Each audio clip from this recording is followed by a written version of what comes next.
والصلاة والسلام على من في السماء اسمه أحمد وفي الأرض اسمه محمد وعلى آله وصحبه أما بعد. Yang saya cintai, yang saya muliakan, para alim ulama, para habaib, para kiai, para asatid, para tokoh masyarakat, para aparat pemerintah, wabil khusus guru kita yang mulia yang telah mendidik kita sepenuh jiwa, sepenuh hati, sepenuh raga, yaitu Al-Habib Ali Al-Baiti. Mudah-mudahan Allah panjangkan umur beliau, Allah sehatkan jasmani dan ruhani beliau, Allah permudah urusan dunia akhirat beliau.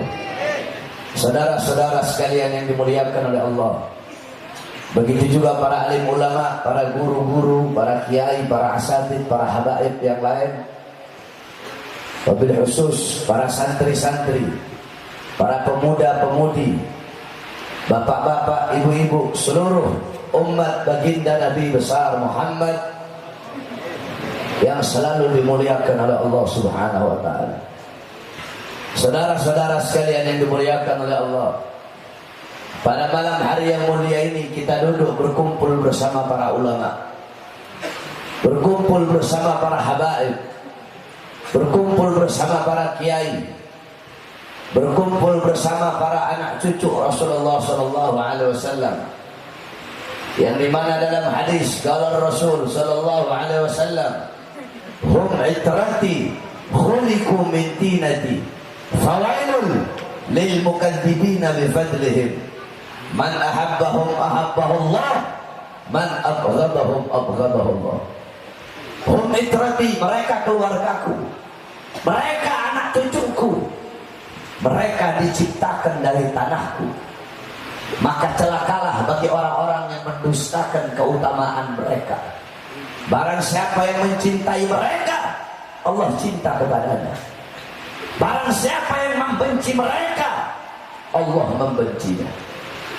Dalam hadis yang lain, qala Rasul, man abghadana ahlal bait hasyarahu Allah yaumal qiyamah yahudiyan, qila in sama wa shalla, qala in sama wa shalla. Kata Nabi, barang siapa yang membenci kami ahlul bait, membenci para habaib, membenci dzurriyyah Nabi Muhammad sallallahu alaihi wasallam, maka kelak di akhirat Allah kumpulkan dia bersama orang-orang Yahudi.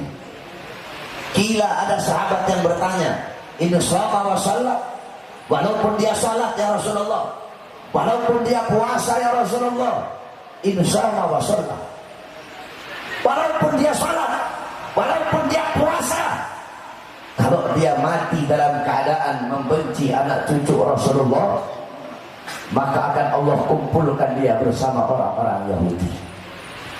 Alhamdulillah, beruntung orang-orang suku Banjarmasin dari zaman dahulu sampai sekarang terkenal adalah salah satu suku dari beberapa suku yang terkenal, yang sangat cinta kepada para habaib. Mudah-mudahan dengan berkumpulnya kita bersama anak cucu Rasulullah, Allah kumpulkan kita kelak di akhirat bersama datuk-datuk beliau, yaitu baginda Nabi besar Muhammad sallallahu alaihi wasallam.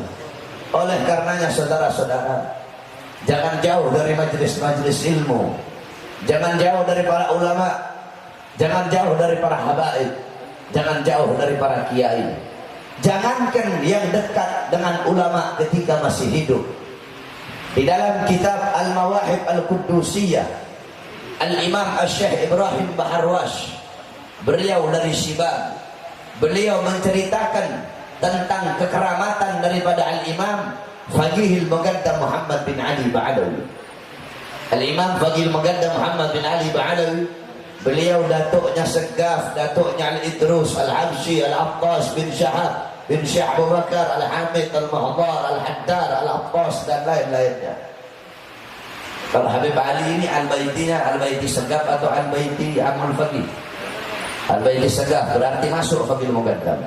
Ada Al-Baiti Amul Faqih, saya bin Smith, Al-Baiti, Al-Haddad, Al-Aidid, itu masuknya Amul Faqih. Nah, Faqihil Muqaddam datuknya Habib Ali.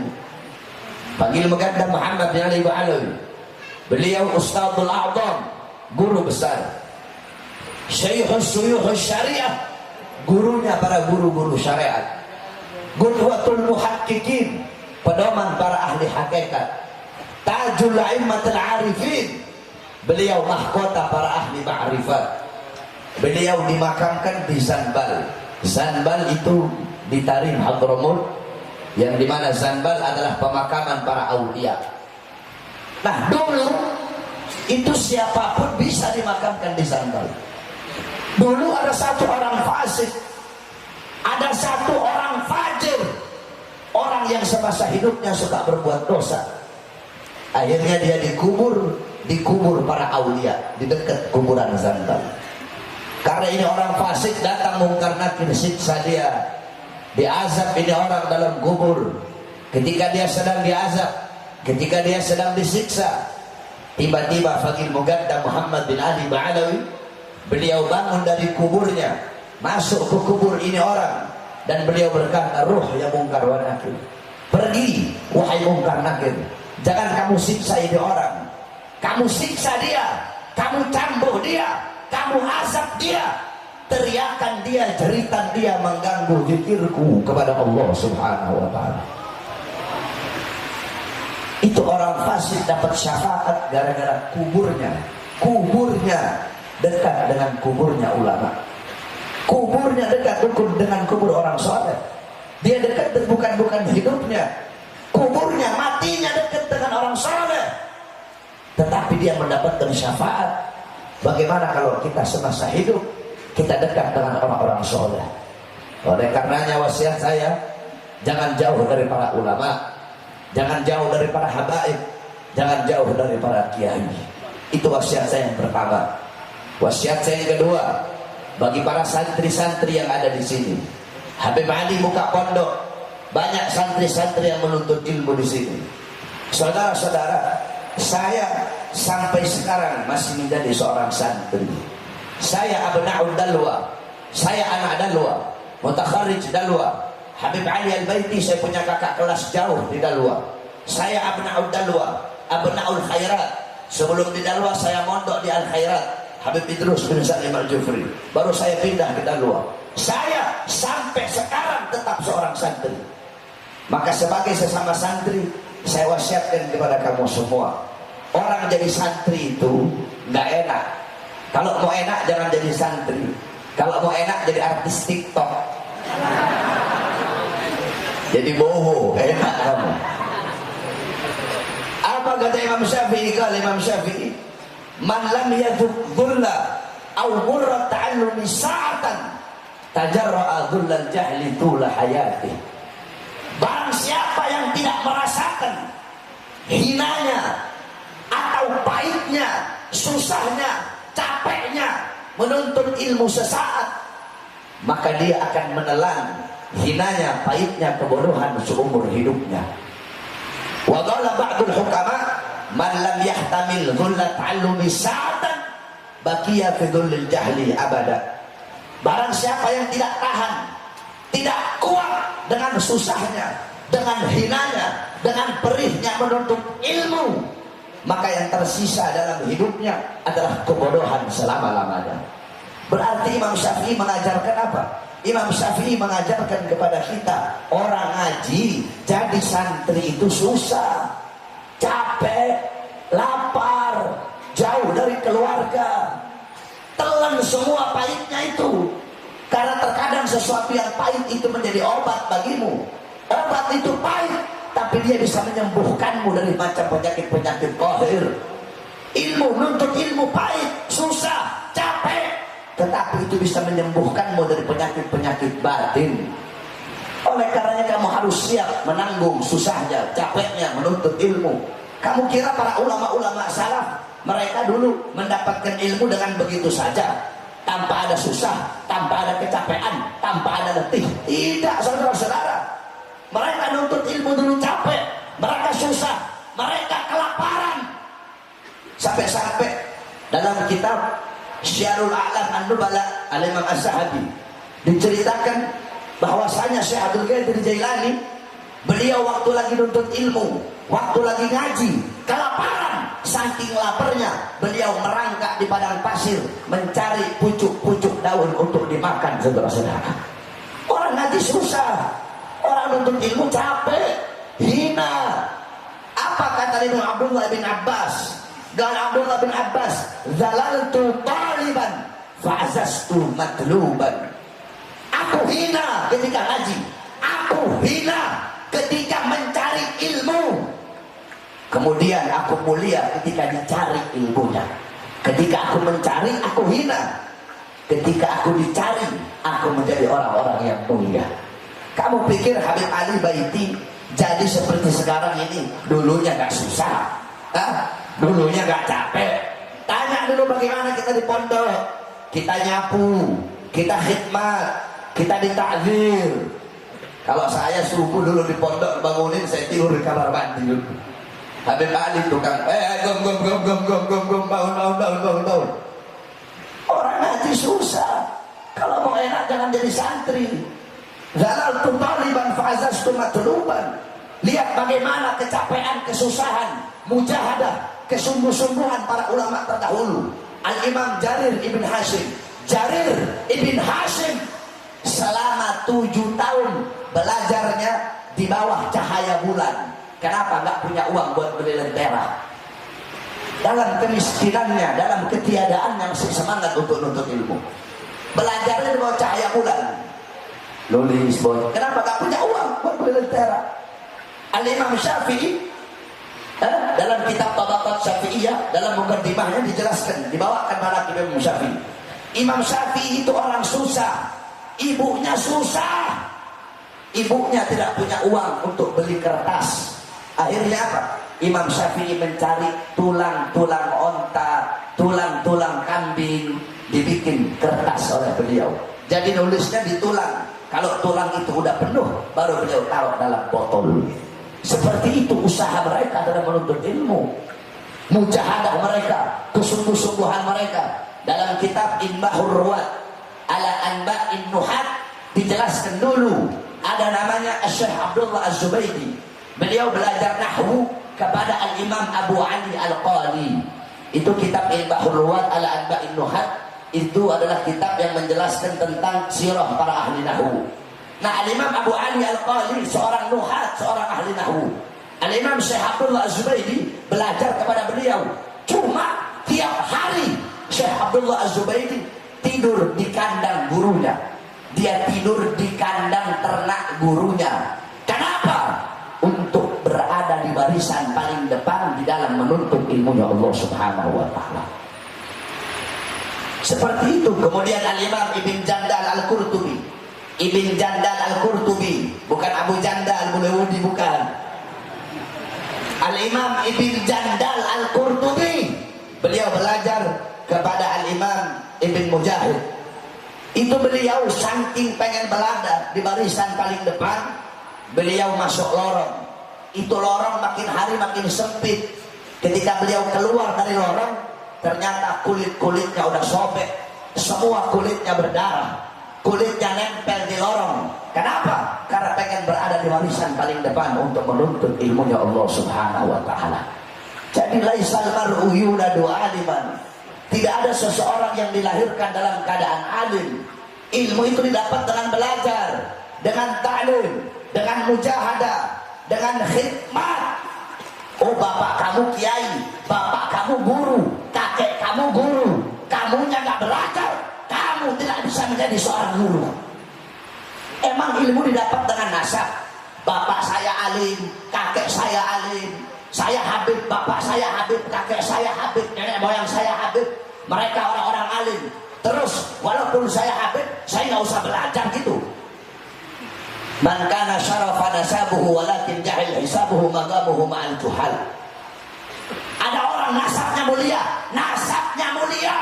bapaknya habib, kakeknya habib, nenek moyangnya habib, dianya habib.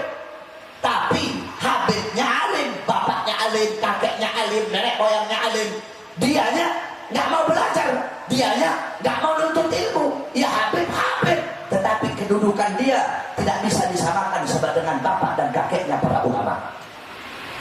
Jadi cari itu ilmu, tuntut itu ilmu. Ngaji yang benar kamu para santri.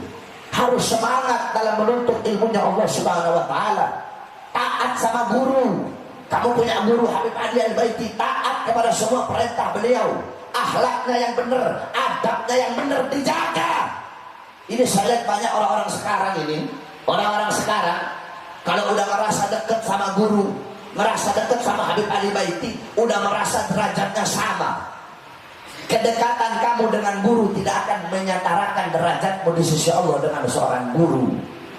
Jadi jangan sampai kamu salah gunakan. Oh tenang, saya dekat sama Habib Ali kok. Saya dekat sama Habib Bahar kok. Tidak ada itu saudara-saudara. Orang tua, itu orang tuamu yang melahirkanmu. Kata Nabi orang tua ada 3. Yang pertama yang melahirkanmu itu bapak ibumu. Yang kedua yaitu orang tua yang anaknya kau ambil sebagai istrimu, yaitu mertuamu. Yang ketiga yaitu gurumu. Yang ketiga ini yang paling afdol dari keduanya. Sampai-sampai ada satu orang yang dimana beliau itu lebih memuliakan guru daripada orang tuanya. Ditanya, ya Syekh, ya Imam, kenapa kamu lebih memuliakan guru daripada orang tua? Kenapa kamu lebih mengedepankan, mengutamakan guru daripada orang tua? Apa jawab beliau? Li'anni abi sababul hayatil baqiyati wa ustadi wa syaikhi wa murabbir ruhi wa muallimi wa muaddibi sababul hayatil baqiyati. Orang tuaku, bapak ibuku adalah sebab adanya aku di dunia yang fana ini. Sedangkan guruku, pengajarku, pendidikku, mereka adalah sebab kehidupanku yang kekal kelak, yaitu di akhirat. Sampai-sampai dalam kitab Shaidul Afkar dijelaskan ada satu syair. Anak pondok pasti tahu ini syair. Gum lil muallimi wa fihi tabjila kadal muallimu an yakuna. Tak ada yang tahu. Kadal muallimu an yakuna Rasulullah. Berdirilah, sambut kau punya guru, berikan penghormatan kepadanya, takzim kepada guru, sambut kau punya guru. Berdiri, sambut gurumu, muliakan kau punya guru. Kenapa? Kadal muallimu an yakuna Rasulullah. Karena hampir-hampir saja seorang guru itu derajatnya sama seperti Nabi, sama seperti Rasul, hampir saja. Karena begitu mulia dan begitu agung seorang guru. Akhlaknya yang benar, adab sama guru dijaga. Rendahkan suara di hadapan guru. Di hadapan guru, rendahkan suara. Jangan suara kamu lebih tinggi dari suara guru. Lewat depan guru jangan petentang-petenteng kayak preman. Lewat depan guru, tundukkan kamu punya badan. Jangan pernah membelakangi guru. Saya punya murid di pondok saya itu, sekarang muridnya ada 160. Itu salaf, kebanyakan dari luar Indonesia, bahkan ada dari Malaysia, Singapura. Saya tidak didik mereka ilmu lebih dulu. Saya nggak didikmu apa? Fikih, nahwu, shorof, i'rab, i'lal, mahfudhat, tajwid, muthala'ah, wala apa tidak. Yang saya didik pertama selama 4 bulan itu akhlaknya, adabnya. Saya didik betul-betul. Bagaimana kamu berjalan depan guru? Oh, kalau guru di sini jalannya mundur. Gak boleh kamu jalan belakangin guru, gak ada akhlak itu, gak ada adabnya itu. Sampai-sampai kamu tahu, kamu kalau pernah pergi ke Madura, saya sering ceramah di Madura.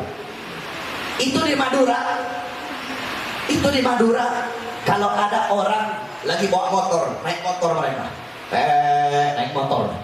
Terus mereka lihat ada kiai lewat, itu motornya mereka matiin, mereka tenteng itu motor sambil nunduk. Gak mau mereka hidup itu motor. Dari Madura. Makanya Syekh Khalil Bangkalan, Syekh Khalil mendapatkan magom kedudukan yang tinggi di sisi Allah. Kenapa? Karena akhlak dan adabnya kepada guru. Beliau punya murid, beliau punya guru di Makkah. Namanya Al-Imam Syekh Muhammad Ar-Rahbini, Syekhul A'ma. Karena buta diberi nama Syekhul A'ma. Nama aslinya Muhammad Ar-Rahbini. Nah, Syekh Khalil Bangkalan setiap subuh itu Syekh Khalil tidur depan pintu rumah gurunya. Loh, kenapa Syekh Khalil tidur depan pintu rumah? Syekh Khalil ngarep kalau gurunya buka pintu mau ke masjid, kan gurunya buta. Namanya orang buta kan nggak ngeliat. Syekh Khalil ngarep diinjak sama guru. Jadi dia tidur depan pintu rumah, ngarep pengen diinjak sama gurunya. Itu Syekh Khalil bangga. Terus pernah satu waktu Syekh Khalil itu beliau naik kuda. Beliau nanya sama delmannya, Pak Delman, ini kudanya bagus ya. Ini kuda asalnya dari mana? Ini kuda asalnya dari Bima, Kiai. Turunkan saya sekarang. Emang kenapa, Kiai? Saya punya guru itu orang Bima. Saya nggak mau naik kuda yang berasal dari Bima karena menghormati tempat asalnya guru saya. Sampai segitunya akhlak mereka, adab mereka kepada guru. Kenapa? Kamu cuma memodal ilmu, hafal alfiyah, hafal zubat. Cuma itu modal kamu. Walaupun kamu ngapalin kitab sampai botak kepala kamu, walaupun kamu sholat sebagai murid, kamu sholat sampai hancur kamu punya dahi waktu sujud, walaupun kamu ruku sampai bengkok kamu punya badan bagaikan busur panah, walaupun kamu puasa sampai badan kurus tinggal tulang, kalau tidak dapat ridho guru, tidak akan mendapatkan ridho dari Allah Subhanahu wa taala. Akhlak, adab sama guru. Apa kata Habib Rahman Segaf Mugaddam Thani? Lau kana fil ilm min dunil khuluq syarafun lakana asyrafu khalqillahi iblis. Kalau cuma modal ilmu saja, ente modal ilmu, ya, cuma mau modal ilmu, nggak ada akhlaknya, nggak ada adabnya, nggak ada sopan santun sama guru, cuma modal ilmu, maka makhluk yang paling mulia adalah iblis. Kamu pintar, iblis lebih pintar dari kamu. Ibadah kamu, ahli ibadah, iblis lebih ahli ibadah daripada kamu. Kenapa iblis dilaknat? Iblis dilaknat karena iblis tidak punya akhlak dan tidak punya adab kepada Allah Subhanahu wa taala. Adab kepada guru, khidmat. Nah, ini penting. Khidmat, melayani guru, bukan jangan cuma mau ambil ilmunya doang, tapi nggak mau khidmat sama guru, nggak ada adab sama guru, nggak mau khidmat, nggak mau melayani guru. Saudara-saudara, apa kata Abu Ya Maliki? Talabul khudum ahabbu ilayya. Kata Abu Ya Maliki, seorang murid yang berkhidmat, melayani gurunya, berbakti kepada gurunya, membantu urusan-urusan pesantrennya, itu lebih aku senangi daripada murid yang bersungguh-sungguh dalam belajar. Maka yang paling banyak dapat manfaat itu santri yang dulu di pondok khidmat sama guru. Mereka yang paling banyak dapat manfaat dan paling banyak mendapatkan keberkahan. Khidmat kamu sama guru, takzim sama guru, muliakan kamu punya guru, taruh guru kamu di atas kepala bagaikan mahkota dan letakkan dirimu di bawah kaki guru bagaikan alas kaki. Kamu punya guru, taruh di atas kepala, diri kamu taruh di bawah kaki bagaikan alas kakinya guru kamu. Guru kamu taruh di atas kepala bagaikan mahkota. Jangan ada sampai rasa suudon kepada guru. Sampai-sampai apa kata Habib Abdullah bin Al-Haddad, dosa kepada orang tua, kepada siapapun bisa diharapkan. Tapi kalau dosa kepada guru, susah untuk diharapkan ampunannya dari Allah Subhanahu wa taala. Maka bersihkan kamu punya hati. Jangan ada rasa iri, rasa dengki, jangan ada rasa suudzon, jangan ada prasangka buruk kepada guru. Ulama-ulama salaf, kalau mereka mau ngaji, mau datang ke tempat gurunya ngaji, doanya apa? Mereka nggak doa minta ilmu manfaat, mereka nggak doa minta ilmu yang banyak. Apa doa mereka? Ya Allah, bersihkan hati saya daripada prasangka-prasangka buruk. Ya Allah, tutup aib guru saya agar saya tidak punya prasangka buruk kepada guru saya. Karena tempatnya ilmu itu di hati, saudara-saudara. Kata Habib Abdullah bin Al-Haddad apa? Kamu meminta ilmu sama guru sama kayak orang yang mau datang minta makanan. Kamu datang bawa baskom, bawa piring. Habib Ali, saya minta makan. Beb, saya minta gandum. Cuma piringnya kotor. Apa kata Habib Ali? Pian bersihkan dulu piringnya. Nanti kalau piringnya udah bersih, baru bawa kemari. Baru saya kasih makanan. Itu dalam urusan makan, tempatnya harus bersih. Bagaimana kamu datang minta ilmu sedangkan hati kamu masih kotor, punya rasa suudzon kepada seorang guru? Lau kana galal murid, lau qala al murid, lau kana ustadi fa'ala kada aw taraka kada lam yuhsin. Andaikan ada seorang murid yang berkata, coba guru saya melakukan ini, coba guru saya jangan melakukan ini. Mendikte guru, suka dikte, ngatur-ngatur guru, itu murid yang tidak akan pernah mendapatkan keberhasilan dalam seumur hidupnya.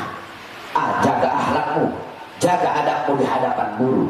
Bagaimana Syekh Ali bin Abdullah Baros, Syekh Ali bin Abdullah Baros, bagaimana ketaatan beliau kepada Habib Umar, sehingga magam kewalian Habib Umar jatuh kepada Syekh Ali Baros. Satu waktu Syekh Ali Baros lagi mijit kaki gurunya, dipijit kaki gurunya. Tiba-tiba Syekh Ali Baros bilang, wahai anak-anak, Nabi Allah Khidir ada di depan, Nabi Khidir ada di depan. Semua santri pergi ke depan pengen ketemu sama Nabi Khidir, kecuali siapa? Kecuali Syekh Ali Baros. Tetap dipijit kaki gurunya. Akhirnya saudara-saudara, Habib Umar nanya, ya Ali, murid yang lain pergi ke depan, kenapa kamu tetap di sini? Apa jawab beliau? Wahai guru, bagiku sebagai muridmu, kedudukanmu sebagai guru lebih utama daripada Nabi Allah Khidir alaihi salam. Untuk apa aku datang menemui Nabi Khidir, sedangkan Nabi Khidir datang kemari untuk menemuimu? Oleh karenanya taat sama guru, ridho sama guru, jangan nunggu-nunggu disuruh sama guru. Kami dulu di Al-Khairat, Habib Idrus bin Salim Al-Jufri, beliau punya murid namanya Haji Amin. Al-Khairat itu dari kayu, di atas tempat murid kantornya Habib Idrus, idarahnya Habib Idrus di bawah. Ada satu murid namanya Haji Amin, dipanggil sama Habib Idrus, Amin. Ini Haji Amin loncat dari lantai 2 ke bawah. Dia nggak mau lewat tangga. Kenapa? Tidak mau membuat gurunya nunggu terlalu lama. Ini santri Habib Ali dipanggil 3-4 kali baru datang. Nggak boleh begitu. Taat sama guru, nurut sama guru. Ridhonya kamu ada dalam ridhonya Habib Ali Al-Baiti. Itu wasiat saya kedua bagi santri-santri Al-Habib Ali Al-Baiti. Kemudian wasiat saya yang ketiga, saya hanya beri 4 wasiat saja karena saya belum tidur, jadi hanya 4 saja. Yang ketiga, bulan depan adalah bulan haji, yang dimana pasti banyak sekali daripada jamaah yang ada di Banjarmasin yang akan berangkat haji ke Baitullah. Betul? Pasti banyak. Nah, saya wasiatkan kepada kamu, kami punya guru Al-Habib Saleh Al-Idrus yang ada di Malang. Beliau berwasiat. Apa wasiat beliau? Kata beliau, haji itu di dalamnya itu terdapat 4 amal ibadah sekaligus. Apa saja? Pertama, ibadah gauliyah, ibadah yang berkaitan dengan ucapan tertentu seperti talbiyah, labbaik Allahumma labbaik, labbaik Allah syarika laka labbaik. Yang kedua, ibadah badaniyah, ibadah yang bertumpu kepada kekuatan jasad, kekuatan badan. Yang ketiga, ibadah maliyah, ibadah yang bertumpu kepada harta, harus punya kesanggupan harta, mengeluarkan harta, mengorbankan harta agar sampai ke Baitullah. Nah, yang keempat adalah ibadah qalbiyah, membutuhkan kebersihan hati, kejernihan hati untuk pergi haji ke Mekah. Nah, saya wasiatkan bagi kamu yang nanti mau pergi haji, bersihkan kau punya hati, jernihkan kau punya jiwa, pasang niat yang baik, pasang niat yang bagus. Apa niat yang baik? Apa niat yang bagus? Ya Allah, saya niat haji untuk menggugurkan kewajiban hajiku bagi orang yang pertama kali naik haji. Ya Allah, saya niat haji untuk menjadi tamumu. Ya Allah, saya niat haji untuk mencari ridhamu. Ya Allah, saya niat haji untuk menjadi hamba-hamba yang rindu kepadamu. Ya Allah, saya niat haji agar mendapatkan keberkahan dari tanah haram. Jangan ini orang-orang sekarang enggak. Niat hajinya kebalik. Saya niat haji biar nanti saya pulang orang-orang panggil saya haji. Saya niat haji biar nanti kalau saya pulang saya bisa pakai peci putih. Saya niat haji biar nanti kalau saya pulang orang-orang hormat sama saya, orang-orang pandang saya, orang-orang takdim sama saya. teman saya. Ini niat-niat yang tidak